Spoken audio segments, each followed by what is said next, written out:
It's not just purpose. To me, there's, if you think about, human beings at work or in teams, they bring two things. They bring their skills and ability and their discretionary energy.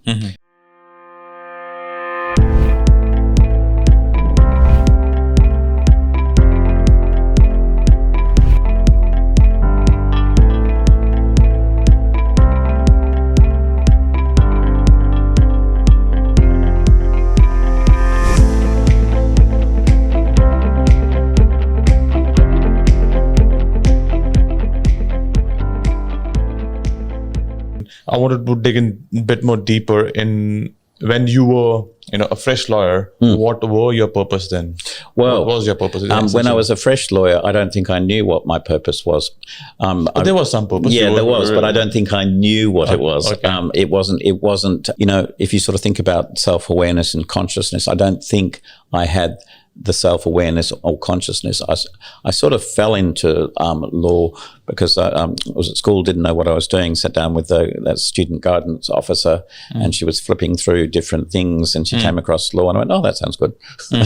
Went to university, luckily did quite well and got a job in one of the very big law firms as an article clerk. But my experience there in sort of 3 years in was I was working with a very authoritarian command and control partner who loved to control people. And it was the same time as my son was born. And as I look back, I wasn't around when my son was born because I was at work till midnight, 2 a.m. every day. So very hard to know what your purpose was. I think my purpose was to get up in the morning and to get through the day. That experience is what drove me to when I became a law firm leader myself to come up with that concept. You must be able to have great firm doing great work where you look after people and have fun. Because my experience was not being looked after. Going on antidepressants. And having no fun at all. And just to add, and then when you were leading a large firm, because it's difficult to transform individual purposes, you can have values and behaviors from an organizational point of view. When you translate that into individual behaviors or individual purpose, there are a lot of layers of misalignment. Often.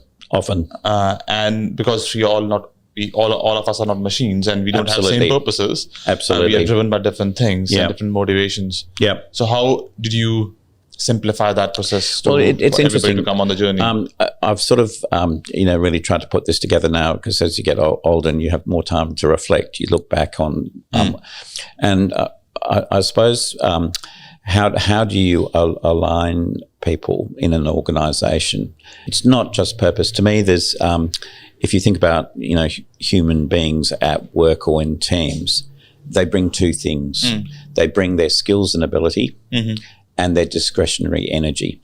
And one without the other is no good. So how do you harness that discretionary energy? And I think there's a number of factors. I think the number one factor is around having a sense of purpose, meaning and direction that people align with. And so if you think in a sort of commercial law firm, people want to learn and grow and they want to do work and make money, but they also want to have something that's a bit deeper.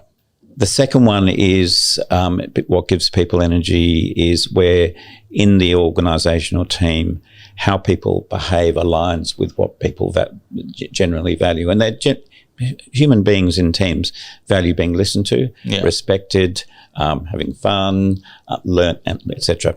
Next factor I think that gives people energy is around, and it underlies every sort of human created system, is fairness of the exchange. And it's not just money, but for what I'm doing, am I receiving the same amount? Yeah. And then the next one I think is having an opportunity to learn and grow, being acknowledged and appreciated, and really importantly, feeling psychologically safe.